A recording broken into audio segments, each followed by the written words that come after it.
దేవుడికి దూరం అవుతుంటే, పాపం మన జీవితంలో గూడు కట్టుకుంటూ ఉంటే మొండితనం ఎక్కువైపోతుంది. జీవితం త్వరగా సెట్ అవ్వదు. మీలో కొంతమంది ఈ స్థాయికి వెళ్ళిపోయిన వాళ్ళు ఉంటారు. ఏమంటారు తెలుసా? నేను చేసేది తప్పని తెలుసు సార్, కానీ బయటికి రాలేకపోతున్నాను.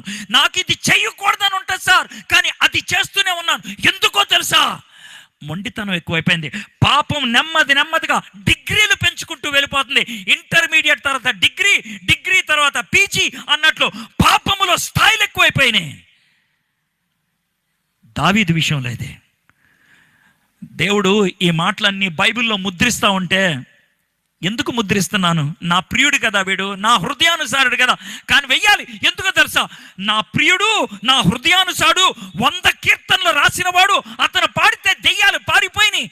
అయినప్పుడు కూడా అతని జీవితంలో ఇలా పతనం వచ్చిందంటే, ఇక్కడ కూర్చున్నటువంటి మనందరి జీవితంలో పతనం